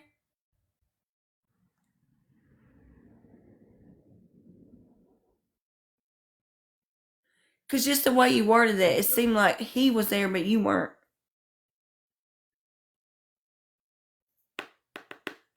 Anyways, Saw a couple of comments say that she may not be in the chat anymore. it may not be. I just seen that screenshot. Yeah. Yep. So I mean, it's Does it answer a whole lot of questions? No, but it kind of gets us, or for me anyway, from my point of view, it gets me kind of tied down to factual things I can follow and either prove or disprove, and that's kind of what I'm trying to do. There's been a lot of stories, a lot of theories, and it's crazy because I do have a theory that I can't prove yet. But man, everything I'm coming across, it's lining up, but I can't prove it. You know what I mean? I've got some good things. I just can't. I guess you can call it circumstantial, but I don't have enough circumstantial. You know what I mean? So, but it's just a weird deal. Yeah, well, I'm gonna do some research, and I'm Do getting you? sleep. Yeah. Do you mind real quick if I just ask anybody if they got certain questions Yeah, go before we ahead. wrap it up? Does anybody have any certain specific questions about anything or confused on any of the numbers or dates or anything like that? I think Kayla isn't talking because she's being advised not to. I think in the I eyes agree of the with that. people, I think in the eyes of the people around her, she's still a child, even though she is of legal age. That's just my opinion. And they're like, don't say nothing. That's just what I think.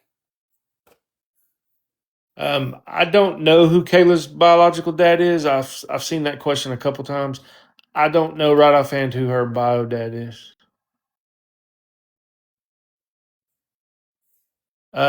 The money in his wallet, yes, as far as I'm being told, it was still in the wallet when it was returned. Sarah, you're asking about my theory. I'm. Trust me when I tell you, I'm getting there, but I can't say anything on it right now because I can't prove any of it, and it's some serious shit. So I really can't go into it without being able to prove it. Because if I can't prove it, then I'm just dragging people through the mud for no reason. I hope that's a good enough answer. I don't really have a better one, but I hope you can appreciate that. That's the best answer you can give because it's the truth.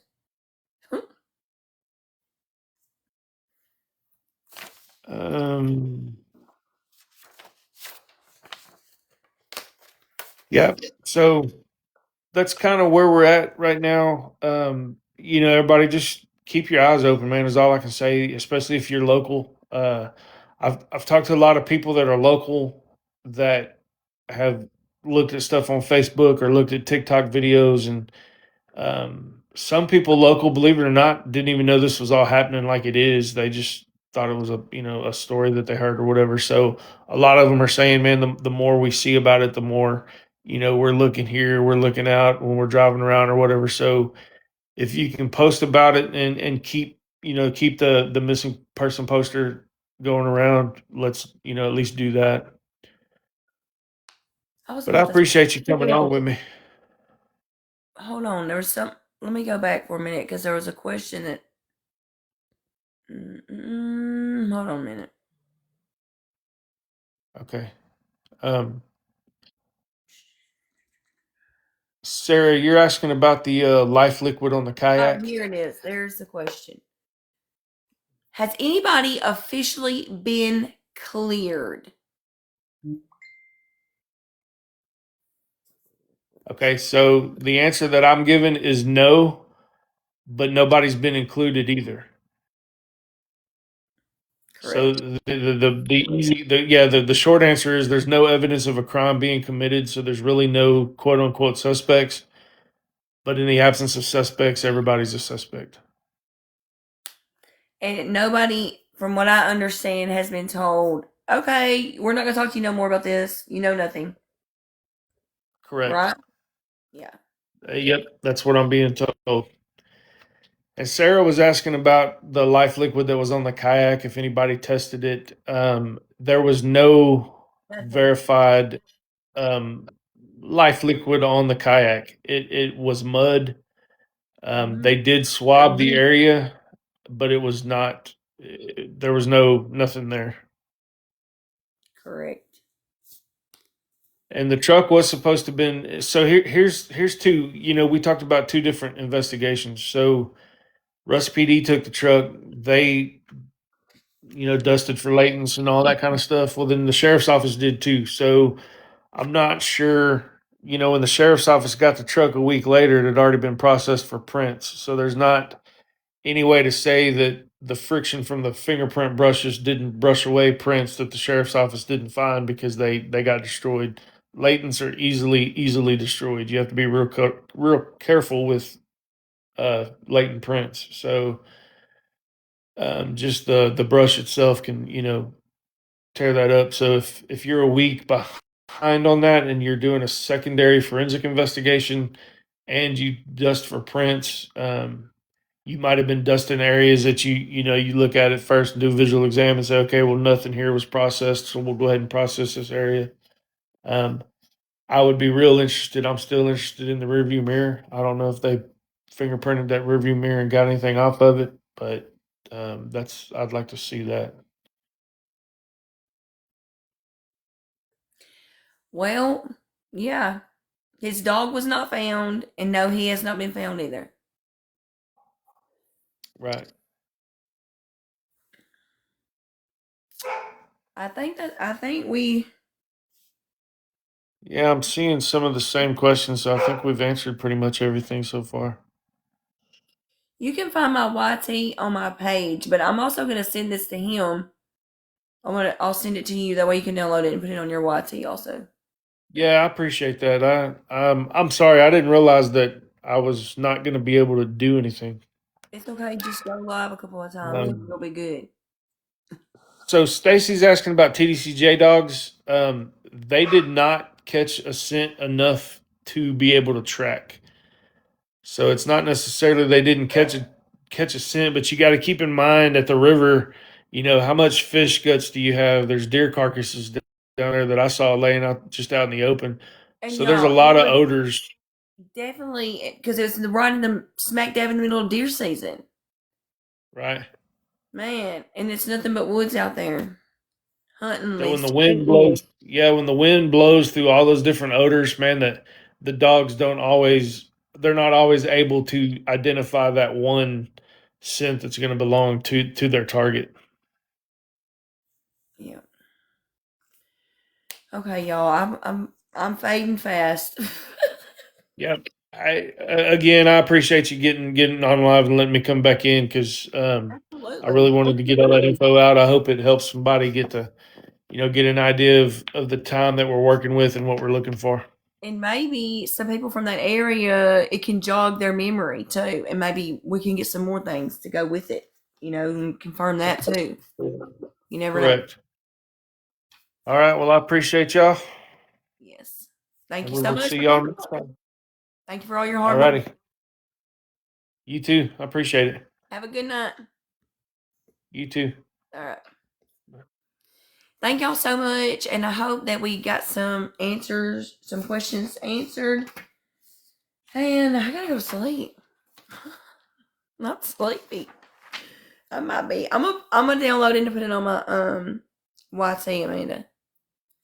I don't know. I'm gonna try to be in my usual time, but hopefully I don't oversleep. She seems to be okay. Thank y'all so much for hanging out. Thank y'all for everything. Thank y'all for being respectful as much as y'all could. I did have to get the comments turned off for a minute, but that's okay. I know how it is. It's Donna. I'm gonna put it on the YT. He's not okay, but he will be okay, I believe, Megan. Yeah. Okay, I love y'all. Please pray for my it's not my brother, it's we call it my cousin's kid, but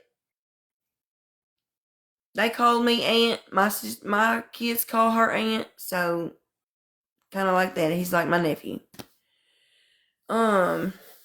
He did have a real bad car accident, and he's in ICU. So keep him in your prayers. And I'll see you guys in the morning. I really appreciate y'all. Thank y'all so much for hanging out and listening to the timeline. And I'll see you guys in the morning. I really appreciate y'all. The timeline. And I'll see you guys in the morning. I really appreciate y'all.